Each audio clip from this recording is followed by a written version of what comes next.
extraordinary women who share a passion for art, for beauty, and for telling stories with our hands and our hearts.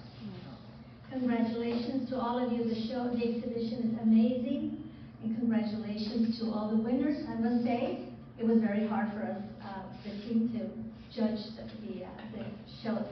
Every single artwork deserved a prize, so congratulations on them. I want to thank you, American Women Artists, for inviting me. This organization stands for something that is now so close to my heart: lifting women up, creating opportunities where they were lacking, and ensuring that women's voices and visions are preserved in the history of art. But it was not always like that for me. So I'm going to tell you why. I'm going to share with you a little bit of me, like that. As I said, I was born and raised in Monterrey, Mexico, in the state northern Mexico called, in Monterrey. It's a state in North Mexico. The place that I come from is called San Pedro Las Garcia. I don't know if anybody's been there. Beautiful industrial city, and about 5 hours driving from San Antonio, where I live. I was born into a wonderful family with 4 women. And I say 4 women, 4 sisters, because now I realize how important that was to me. My family, my father came from South America. He was with a scholarship to study engineering, and then came to the States and studied master's and a PhD. And met my mother in Monterrey Tech. My mother was it's a very old family from northern Mexico, and my father was an industrial person, owning several industries, but he was a lifelong, at heart, child. And what I'm saying here, it took me years to realize how I was close in a circle. My father is in the National Hall of Fame as one of the Mexican businessmen that helped the government of Mexico in 1933 to be declared the national sports of Mexico, charreria. The Mexican charros and the escaramuzas, which I paid so much. So my grandfather died when I was about 4 years old. So I didn't get to, I have very, small, short little memories about him, but I do recall, because I was very close to my grandmother, going into my grandmother's beautiful Victorian style home, and my grandfather had his quarters and my grandmother had her quarters. And we grandchildren would go where we were not supposed to be. We went into the closet. and I opened my grandfather's closet, and it was full of attires of charros and hats and belts. And I just remember opening the door, hearing the belts against the doors, and just dreaming about what was this. I did not know his importance. And then he had 3 ranches and what was called El Charro, which had a rodeo. And then next to his house, he had another lienzo with his horses. And I'm saying all of this because I've come into a full circle. I never thought in my life I would be a Western artist. It was very far from what I thought I was going to be painting. So I'm ready for college. I asked my dad, who is very conservative, Dad, I want to study art. He said, of course you're not going to study art. Because you're intellectual, you got a little bit of a brain, I guess. And art is not for intelligent people. Furthest of the truth, when you meet real artists, you know how very highly intellectual people, artists are. So I said, well, I guess I'll do my second choice, medical school, so I could go into plastic surgery. So, and I'm sharing this because it all ties together. I was very honored to be chosen to what is now Mexico's best medical school. I'm the 3rd generation. We were chosen from all the country of Mexico. We were 36 students every year. It's called El Tec de Monterrey. And there was only 5 women. Of those 5 women, there was a nun. The rest were men. So I grew always being surrounded by men. I've never been intimidated by men. I just stepped up to the plate. I saw myself equal. I never thought less of myself. So I entered medical school at the age of 16, and which is not uncommon, but you know, they tell you you're gifted, whatever, and present these tests, and there you go. So I went into medical school. I think I was probably a little bit immature for the amount of work that it, you know, that entails. But so my husband, Rafael, which I love dearly, he was a graduate student in Austin. He was finishing his PhD. He proposed to me when I had been already 5.5 years in medical school. You do 7, and I was burned out. I was ready to get out of that, so I accepted. We got married. We moved to Austin, where I finished another degree, and he finished his PhD. And then he was invited to teach at Texas Tech University, a very young 27-year-old professor. And that is where everything changed, because I was also continuing to try and please my dad. I joined an MD PhD program, and I was doing art on the side. But I got pregnant with our oldest son, Rafael, and unfortunately he was born very sick. And thankfully, he's amazing. He's a professional opera singer. He goes all over the world singing. So his name is Rafael Moras, and I'm very proud of him. But he was born with a lot of struggles. So back then, when he was born, like with his problems, I got a hold of my professors, my colleagues in Mexico, and asked them, what should we do? Should we stay here in the States? So we just came to do graduate school. We've always wanted to go back home. And my professors, my colleagues said, no, you should stay there if you are able to. Well, thankfully, my dad was a naturalized citizen. I was a permanent resident, and I have been a naturalized citizen, in case anybody's okay, for 45 years. Okay, and I'm very honored and blessed to be part of this beautiful nation. Okay, so what? So when my son was born very sick, I hated medicine, because I got to see medicine as, you know, from the side of the patient and not from the caretaker. So I told my husband, I don't want to do this anymore. And he says, you know what? Why don't you do what you've always wanted to do, which is art, and I will support you all the way. And if it wasn't for his loving encouragement, I would not be where I am right now. And that was in Lubbock. Then we moved to San Antonio, and I started teaching at the Company Academy of Fine Arts, because I found out very early that art was very expensive, and I was married to a college professor. You know, it's a wonderful, wonderful, admirable profession, but we know that they're very underpaid for what they do. So I had to work, and I wanted to learn more about art. It was expensive, so I said, there's always beginners that want to learn. So I started to do beginning oil painting classes.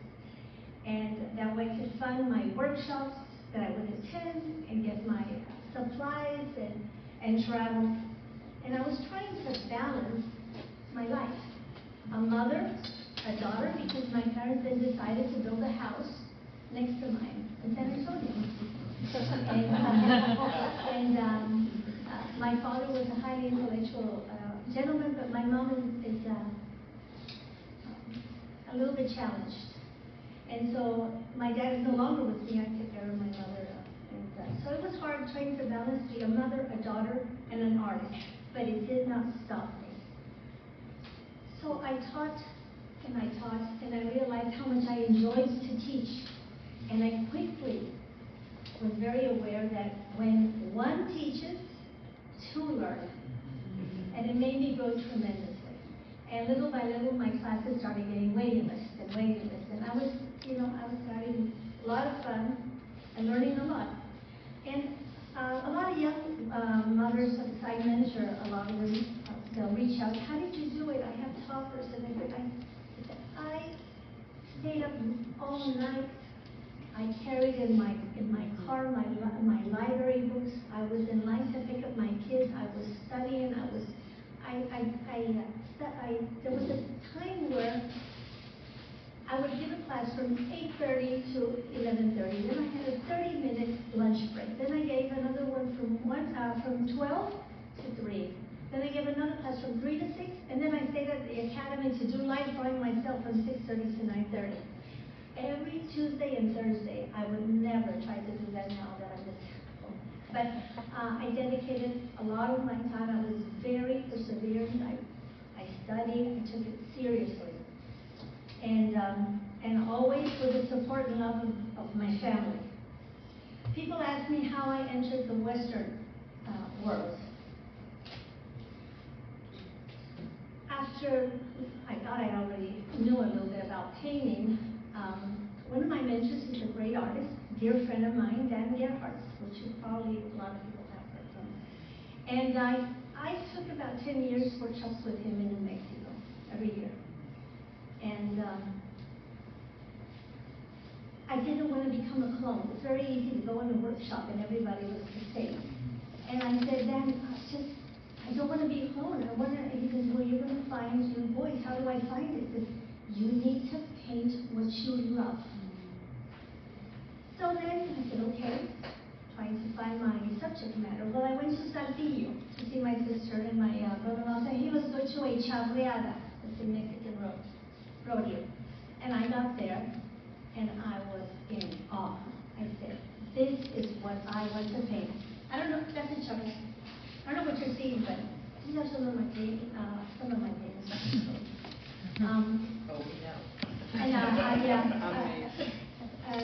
said, I want to paint the charreadas. Well, it just happened that I live in a predominantly Hispanic city that has a thriving Chavo community. So I headed to my local lienzo, and the minute I stood in that lienzo, I said, this is what I'm called to do. And then I realized men were always in the forefront of the charreadas. You see posters and it was the men team roping, the men going to do all of these different activities. And I saw the women, and I knew the history of the women. The women had only been incorporated officially into the charreada in 1971. They've been helping in the background since the revolution. And somebody had the idea of getting a group of 8 children, it was the children back then, and dress them all the same. Well, I shouldn't say that. There was 2 boys and then there was all girls event, and have them compete. And I went and I see how hard they work. They get up at 5:30, they go to practice, they go to school, and then they come back to work, and they're married, they're single, and they start them out at 5 and 6 years old. Then I said, these ladies deserve to be in the forefront, and they're beautiful. They not only have to be a tremendous athletes, but they have to ride side saddle, and they have to do these impressive maneuvers. It's like ballet on horses, if you ever go to a charreada. And but before they even go into the lienzo, a judge comes out and has to check every single outfit of every girl. If all the team is not right, or there's something minimal wrong, they cannot go into the lienzo. Because there's a huge book of rules and guides every year the Federación Mexicana de Charrería puts out with very precise rules, such as no piercings, no sunglasses, no bangs. The neck has to be the adelita. Oh, that's a chino. Has to be this way. There has to be 2 sashes. One has to be to one side. There's so many rules, and you'll see why I'm talking about how important all the rules are. So I decided to submit to the American Impressionist Society National Show of painting of scaramuzas. And to my total surprise, and I say this with total honesty, it won Best in Show. I can't remember, a big check, and I could not believe it. I could not believe it. And the art world immediately pulled me into the Western world. And I knew that I had found what I love to paint. My mother was a true cowgirl. She was of all, she had four brothers, and so there were 2 sisters, and she's the one who always with my grandfather in the rodeo, in the charreria, and all of that. So I found something that I loved, that I could relate, that I could understand, but mostly, that I could educate people about this sport, because this sport has been practiced in the United States for hundreds of years. The charros, not the escaramuzas. Escaramuzas came back. And it is practiced actively right now in 16 states, all the way to Seattle, Florida, Georgia, Texas. There's so many of them. And they're very admirable, because when you go to see charreria in Mexico, they, yes. This is the picture. Of what? Yeah, that's the charreada. That's when they come in and they salute everybody before the activities start. When you go to Mexico and you see these teams have the backing of humongous companies like Nestle or Jumex, which is a big Coca-Cola. So they have the best of the best. The teams in the United States mostly are continue this love of the sport because of their love. So they have bake sales, tamale sales. They have raffles. They'll call me, hey, will you sponsor us, your club for a new dress? Will you do? They work really hard for the love of the sport. They compete just like high schoolers do with the area, and the region and all of that, all the way to the state. Then the grand winner of the national winner, these teams go to Mexico to compete in the monumental charreria with borrowed horses. Wow. And they do very well. So to me, it's very impressive how this sport has continued to be there. Now, if we think a little bit about history, the cowboy comes from the Mexican vaquero. Vaquero is vaca, y'all probably know it, cow, boy. And so history's told us that a lot of what the cowboy learned from the Mexicans, from the vaqueros. So it's this sport has been here forever. So what happened in that show immediately pulled me into the Western art, and I started to be noticed. But something occurred.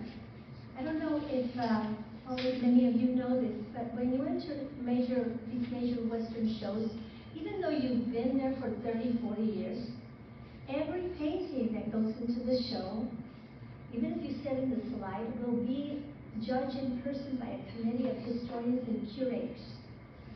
And we all know that they know very well their history. They don't know the history of the Mexican charro. So a mariachi is not a charro. To say, when you confuse a mariachi with a charro, it's like having a real cowboy and telling him he's a country western singer.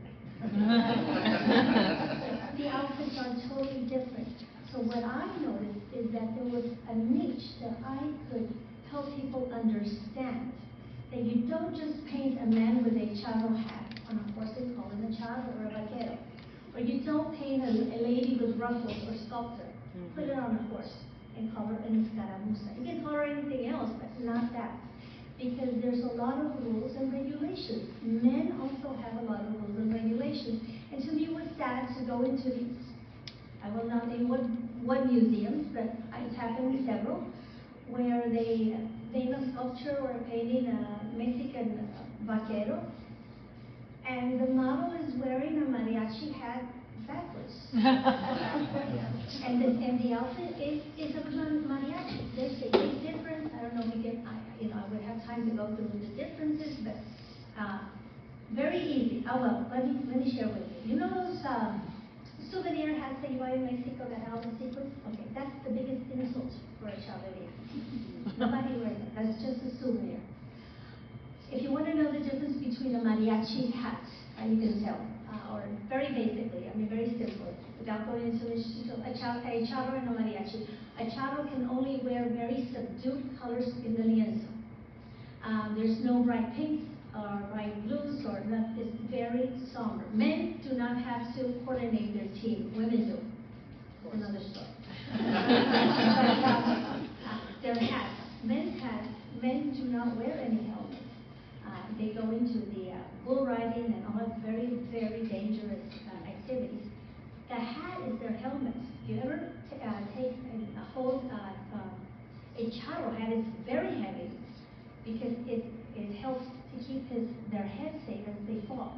See? And most in traditional charreria, they do not wear any protections on them. They wear just the outfit. The hat of a real charro, what's this called? The rim goes straight across to protect you from the elements, the sun, the water.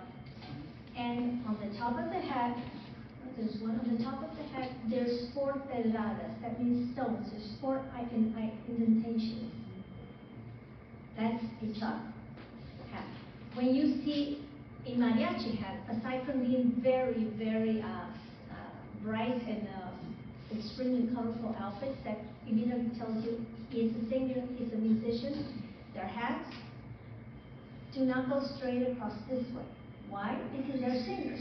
So they go up like that, so that when they're singing, their faces can be seen. And they don't have 4 pedradas. They only have 2. And so those are just some very basic things. But then you have the hat that goes up in the back. And people don't understand that that curve in the back stays in the back. It doesn't show up here. And it's very sad to go into museums, collections, and exhibitions. Well, it was very sad for me.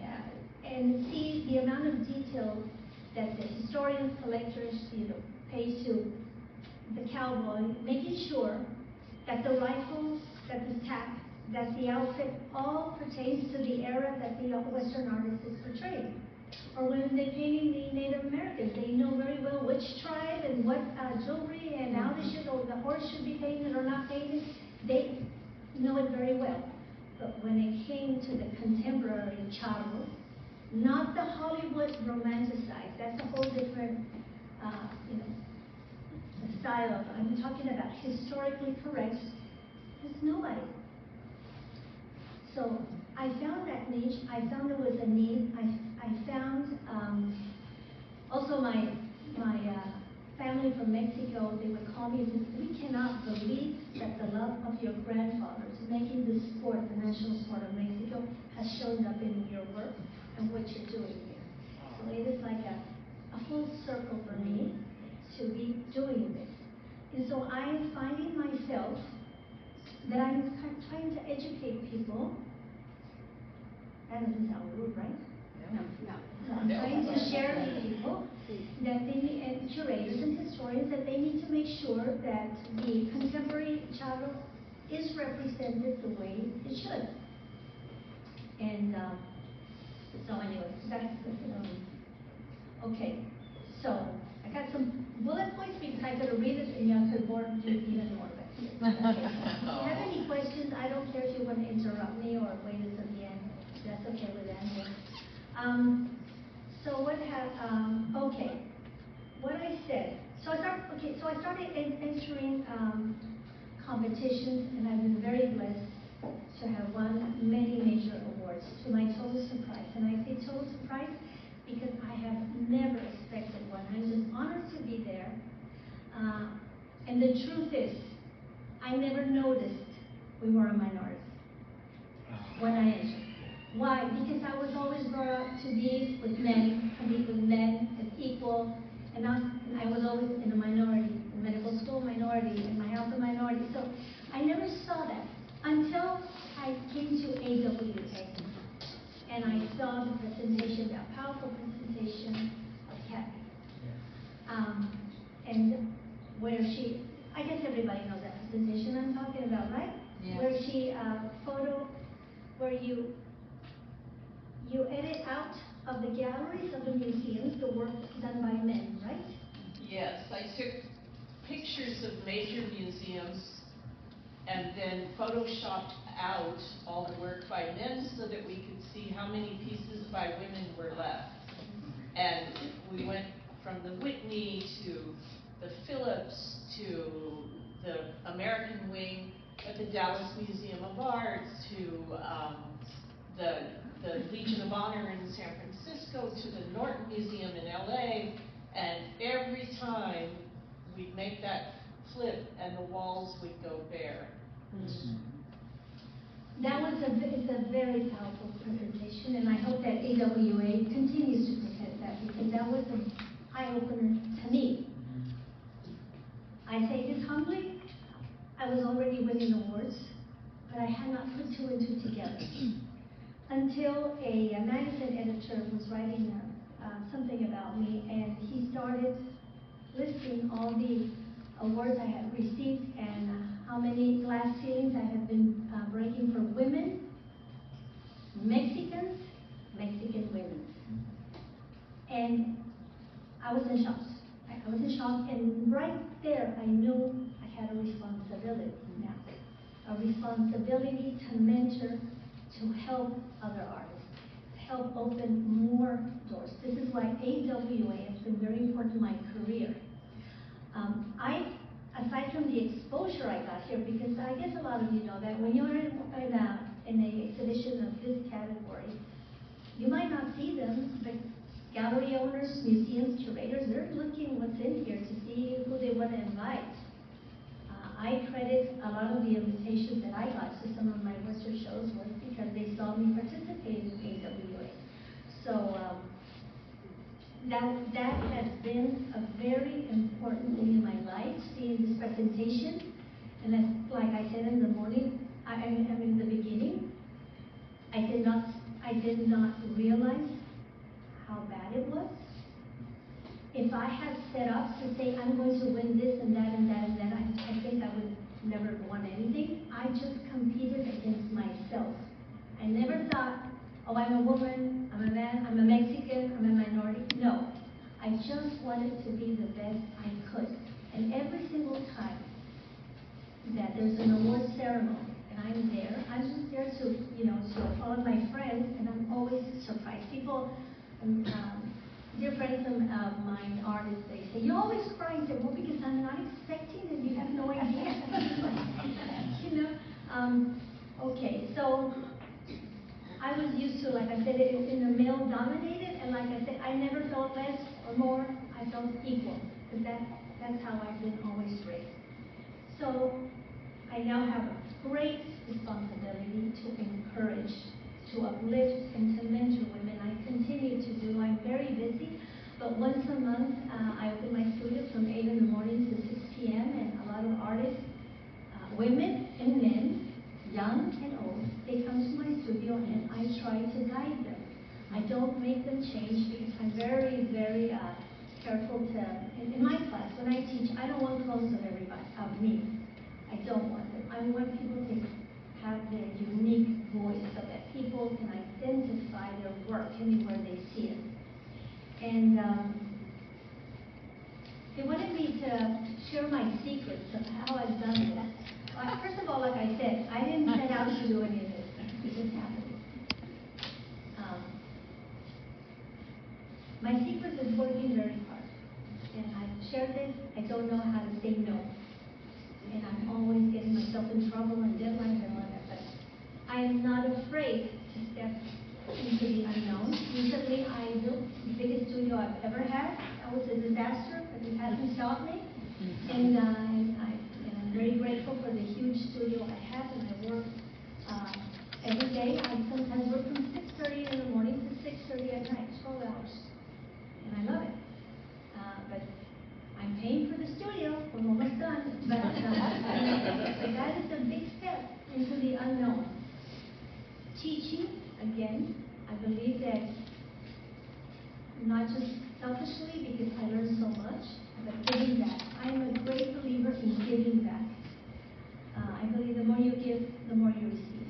And so I do that a lot. Mentoring women, men, older, younger, anybody that's serious at any age of their life. That's what I hate to hear of some of the women. They say, I'm too old, nobody's going to mentor me. There's so many great artists that made it really big in their older age, so that should not deter anybody. And I entered a lot of shows. I entered somebody talking about jury shows. Us artists, we know we put our song in our sleeves, on our sleeves, in our hands, and it's really hard when you get rejected. I have experienced experienced that through my life, but I have a really neat story, and I never thought that would happen to me. I had to paint a painting for a gallery, and my daughter, who used to model a lot for me, she was modeling in my studio, and I just wasn't happy. I erased it, and I erased it, and I erased it. I was frustrated. She was frustrated with the disaster. Until I finally got under a skylight, and I said a prayer. You know, God, if this is going to happen, I need some help here. This is in your hands. And funny, it just flowed. I submitted it to a major competition. It got rejected. I submitted it to another one.